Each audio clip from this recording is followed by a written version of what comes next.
إن الحمد لله نحمده ونستعينه ونستغفره ونعوذ بالله من شرور أنفسنا ومن سيئات أعمالنا من يهده الله فلا مضل له ومن يضلله فلا هادي له وأشهد أن لا إله إلا الله وأشهد أن محمد رسول الله.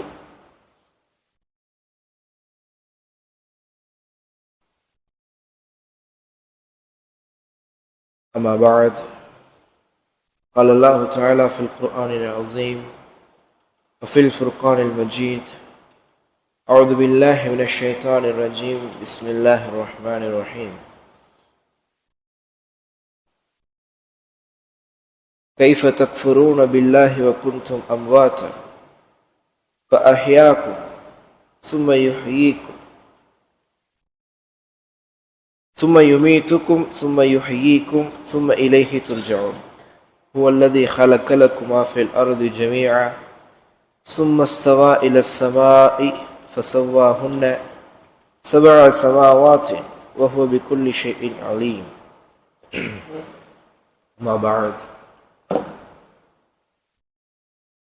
பிரியத்திற்குரிய அல்லாஹ்வின் நல்லடியார்களே, சூரத்துல் பக்ராவினுடைய 78வது வசனத்தில் அல்லாஹ் ரப்புல் ஆலமீன் ஒரு கேள்வி ஒன்றை கேட்பான் என்பதாக நேற்றைய தினம் நாம் சொல்லியிருந்தோம். அதாவது முஸ்லிம்களை குறித்து, முனாஃபிக்கின்களை குறித்து, காஃபிர்களை குறித்து, எல்லா மனிதர்களை குறித்து அல்லாஹ் ரப்புல் ஆலமீன் பேசிவிட்டு அல்லாஹ்வை மட்டுமே நீங்கள் வணங்கக்கூடியவர்களாக இருக்க வேண்டும் என்ற ஒரு விஷயத்தையும் தெளிவாக சொன்னார்.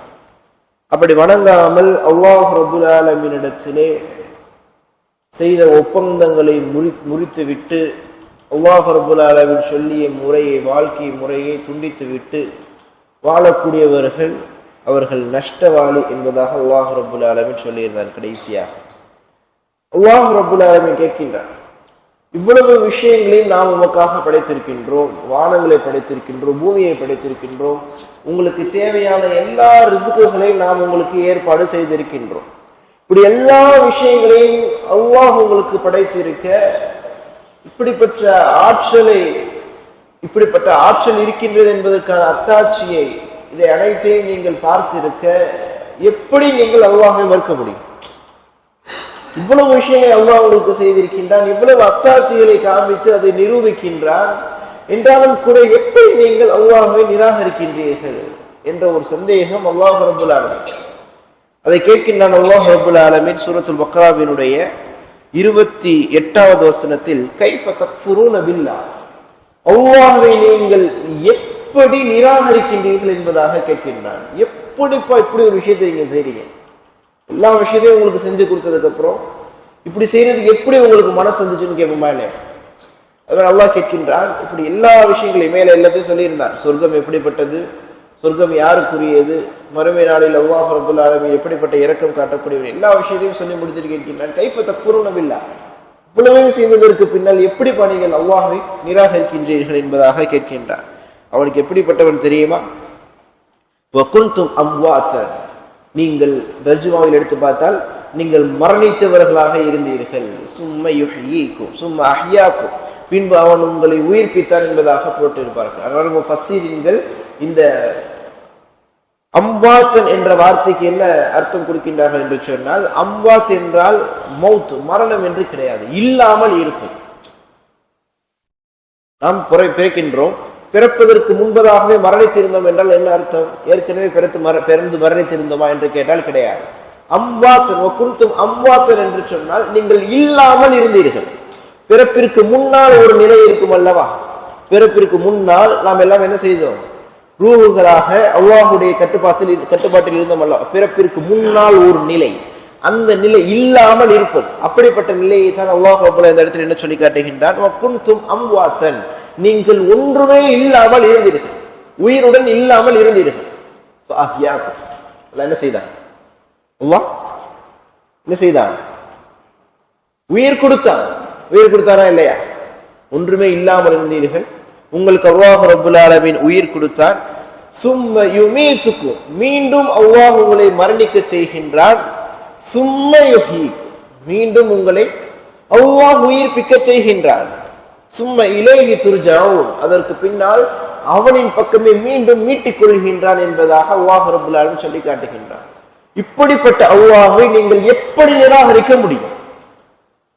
ஒன்றுமே இல்லாமல் இருந்த உங்களுக்கு உயிரை கொடுத்து, நீங்கள் இந்த உயிருடன் இந்த உலகத்தில் வாழ்வதற்கான ரிஸ்குகளை கொடுத்து, வானங்களை கொடுத்து, பூமியை கொடுத்து, உங்களுக்கு எல்லா வசதி வாய்ப்புகளையும் ஏற்பாடு செய்து கொடுத்து, மீண்டும் உங்களுக்கு மரணத்தை கொடுத்து, அதற்கு பின்னால் மீண்டும் உயிரை கொடுத்து, மீண்டும் அவனின் பக்கமே மீட்டிக் கொள்ளக்கூடிய அல்லாஹ்வை எப்படி உங்களால் நிராகரிக்க முடிகின்றது என்பதாக அல்லாஹ் ரப்பல் ஆலமீன் கேள்வியை கேட்கின்றான். இந்த கேள்வியை மிக ஆழமாக சிந்தித்து பார்க்க வேண்டும். காபிர்களுடைய நிலை எப்படி இருந்தது என்று சொன்னால், அவர்களுடைய நிலை, நாங்கள் இப்பொழுது உயிர் வாழ்ந்து கொண்டிருக்கின்றோம், சும்மா நமூத் ஹாஸ், அவ்வளவுதான் ஹால்சன். இப்போது நாங்கள் என்ன செய்து கொண்டிருக்கின்றோம்? உயிர் வாழ்ந்து கொண்டிருக்கின்றோம். பின்னால் ஒரு காலம் வரும், நாங்கள் மரணித்து விடுவோம், அவ்வளவுதான். அதற்கு மேல் எதுவும் இல்லை என்பதாக அவர்கள் நினைத்துக் கொண்டிருந்தார்கள். அல்லாஹ் அவர்களை சொல்லி காட்டுகின்றான், என்ன சொல்லி காட்டுகின்றான்? சும்மையுஹ்யீக்கும், என்ன செய்வான்? நீங்கள் மரணித்ததற்கு பின்னால் மீண்டும் உங்களுக்கு உயிரும் கொடுப்பான்.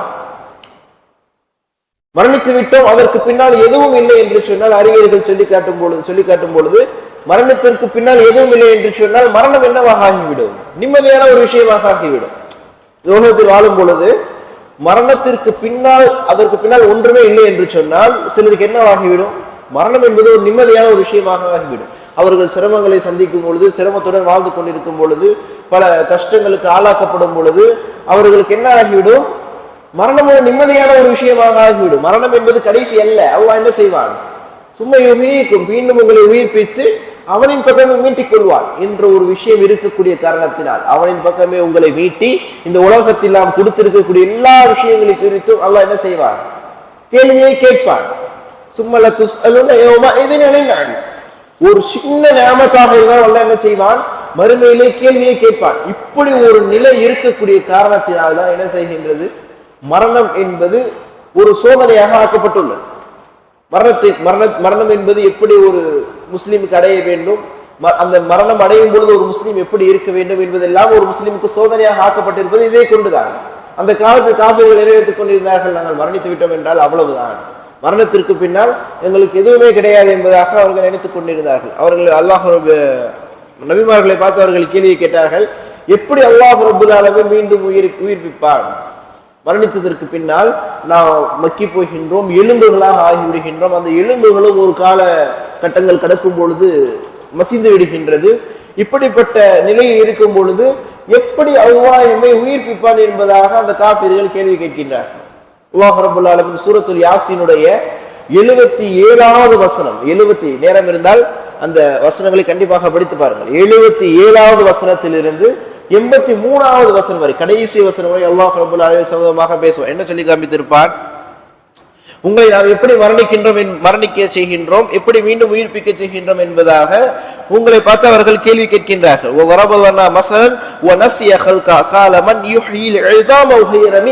இப்படி மக்கி போயிருக்கக்கூடிய இந்த எலும்பு துண்டுகளை கொண்டு யார் உயிர்ப்பிப்பார்? யாருக்கு உயிர்ப்பிப்பதற்கான சக்தி இருக்கின்றது என்பதாக அவர்கள் என்ன செய்கின்றார்கள்? நபிமார்களை பார்த்து கேட்கிறார். அல்லாஹ் என்ன செய்வான்? 8 விஷயங்களை சொல்லி காட்டுவான். 8 விஷயங்களை சொல்லி காட்டுவான். 8 ஆதாரங்களை சொல்லி காட்டுவான். என்ன? குல் யுஹ்யீஹா அல்லதி அன்ஷஹஹா அவ்வள மர்ரா. உங்களை யார் முதலில் உயிர்ப்பித்தானோ அவன் தான் உயிர்ப்பிப்பான். அவர் என்ன கேட்டார்கள்? யார் இப்படிப்பட்ட எலும்புகளை கொண்டு உயிர்ப்பிக்க முடியும் என்பதாக அவர்கள் கேள்வி கேட்கிறார்கள். அல்லாஹ் என்ன சொல்லி காட்டுகின்றான்? உங்களை முதலில் யார் உயிர்ப்பித்தானோ அவன் தான் உயிர்ப்பிப்பான் என்பதாக ஆரம்பித்து ஒரு 8 செய்திகளை சொல்லி காட்டுவான். நேரம் இருந்தது என்று சொன்னால் அந்த 8 செய்திகளையும் படித்து பாருங்கள். ஆதம் அலைஹிஸ்ஸலாம் அவர்களாக இருக்கட்டும், மற்ற எந்த மனிதராக இருக்கட்டும், அவர்கள் என்ன செய்வார்கள்? மறுமையிலே கண்டிப்பாக எழுப்பப்படுவார்கள் என்பதில் எந்த விதமான சந்தேகங்களும் கிடையாது. அப்படிப்பட்ட மறுமை நாளில் தான் மனிதன் என்ன செய்வான்? அவன் செய்த தவறுகளே உணரக்கூடியவனாக இருப்பான். இந்த உலகத்தில் வாழ்ந்து கொண்டிருக்கக்கூடிய காலத்தில் அவன் செய்திருக்கக்கூடிய பிழைகளை அவன் கேட்டும் அதை கொண்டு சிந்திக்காமல், அவன் பார்த்தும் அதை கொண்டு படிப்பினை பெறாமல், எந்தெந்த விஷயங்கள் எல்லாம் அவன் புறக்கணித்து விட்டானோ அதை கொண்டு மறுமையில் தான் என்ன செய்வான்? அவன் சிந்திப்பான். அல்லாஹ் சொல்லி காட்டும் பொழுது மறுமையில் என்ன செய்யப்படும்? நரகம் இழுத்து கொண்டு வரப்படும். கொண்டு வரப்பட்டதற்கு பின்னால் உங்களுடைய இறைவன் வருவான், மலக்குமார்கள் எல்லாம் அணி அணியாக அணிவகுத்து நிற்பார்கள். சிந்தித்து பாருங்க, வறுமையிலே நரகம் இழுத்து கொண்டு வரப்படும். மலக்குமார்கள் எல்லோரும் அணிவகுத்து நிற்பார்கள். அல்லாஹ் ரப்புல் ஆலமீன் வருகை தருவான். அதை பார்த்தவுடன் தான் இன்சான் மனிதன் என்ன செய்கின்றான்? சிந்திக்கின்றான், ஏதோ தவறு செய்து விட்டோம். இந்த உலகத்தில் வாழும் பொழுது சொல்லப்பட்டது, நாம் கேட்கவில்லை, பார்த்தோம், அதை கொண்டு சிந்திக்கவில்லை என்பதாக. இன்சான், அன்றைய தினம் அல்லாஹ்வையும் மலக்குமார்களையும் அந்த நரகம் கொண்டு வரப்படுவதையும் பார்த்தவுடன் தான் மனிதன் என்ன செய்யக்கூடியவனாக இருக்கின்றான்? சிந்திக்கக்கூடியவனாக இருக்கின்றான். அதை பார்த்தோம், ஏதோ தப்பா இருக்கு, நம்ம செஞ்சது தப்பா ஆயிடுச்சு, நரகத்துக்கு நம்ம போக போறோம் அப்படின்றத மனுஷன் எப்போ உணர்வான்? அந்த நரகத்தை பார்த்தோன்னு. அதுதான் சொல்லி காட்டுகின்றார் மனிதர்களுடைய நிலையை. ஆனால் ஒரு முஸ்லிமிற்கு அல்லாஹ் ரப்புல் ஆலமீன் இதை அனைத்தையும் படிப்பினையாக இந்த குர்ஆனிலே நமக்கு சொல்லி தந்திருக்கின்றார். இது எல்லாம் நடக்கக்கூடிய விஷயம் தான். என்ன செய்து கொள்ளுங்கள், இதை பார்த்து படித்து படிப்பினை பெற்று என்ன செய்து கொள்ளுங்கள், உங்களை நீங்களே திருத்திக் கொள்ளுங்கள். கண்டிப்பாக அல்லாஹ் என்ன செய்வான்? மீண்டும் உங்களை எழுப்பியே தீர்வான். சும்மா இலைஹி துர்ஜஊன், மீண்டும் என்ன செய்வான்? அவனின் பக்கமே மீட்டிக் கொள்வான் என்பதாக சொல்லி காட்டுகின்றான். அவனின் பக்கமே மீண்டும் மீள இருக்கக்கூடிய நாம், அவனை சந்திக்க இருக்கக்கூடிய நாம் என்ன தயாராக இருக்கின்றோம்? இடத்தில் பதில் சொல்வதற்கு நாம் எதை ஆணுமாக ஆக்கி வைத்திருக்கின்றோம்? சுப்ஹானல்லாஹ், அல்லாஹ் ரப்புல் ஆலமீன் நாம் செய்யக்கூடிய அமல்களை எல்லாம் ஏற்றுக்கொள்கின்றானா? ஏற்றுக்கொள்ளப்படக்கூடிய அமல்களாக நம்முடைய அமல்களை நாம் செய்து கொண்டிருக்கின்றோமா? எக்கச்சக்கமான கேள்விகள் எம்முடைய விவாதத்தினுடைய விஷயத்தில் எழும். நினைச்சுக்குரிய அல்லாஹ் நல்லடியார்கள், ஒரு முஸ்லிம் மறுமையை குறித்து உறுதியாக நம்ப வேண்டும். அது அர்கானுல் ஈமானினுடைய ஒரு விஷயம். ஆமன்து பில்லாஹி வ மலாயிகத்திஹி வ குதுபிஹி வ ருசுலிஹி வல் யௌமில் ஆகிர். மறுமை நாள் என்பது அர்கானுல் ஈமான், ஈமானுடைய தூண்களில் ஒன்று. ஒரு முஸ்லிம் என்ன செய்ய வேண்டும்? மறுமையை உறுதியாக நம்ப வேண்டும். அல்லாஹ் மரணித்ததற்கு பின்னால் மீண்டும் உறுதியாக எழுப்புவான் என்பதை நம்பிவிட்டாலே பெரும்பான்மையானவர்கள் அவர்கள் செய்யக்கூடிய பாவத்தை அவர்கள் விட்டு விடுவார்கள். அப்படிதானே? மறுமையில் கண்டிப்பாக நாம் எழுப்பப்படுவோம், எழுப்பி கேட்கப்படுவோம் என்பதை உறுதியாக நம்ப ஆரம்பித்து விட்டால் அவர்கள் செய்யக்கூடிய பாவத்தை அவர்கள் விட்டு விடுவார்கள். மறுமையிலே அல்லாஹ் ரப்புல் ஆலமீன் கேள்வி கேட்பான் என்பதை அவர்கள் உணர்ந்து விட்டால், அந்த கேள்விக்கு பின்னால் எனக்கு தண்டனை கொடுக்கப்படும் என்பதாக அவர்கள் உணர்ந்து விட்டால் அவர்கள் என்ன செய்து விடுவார்கள்?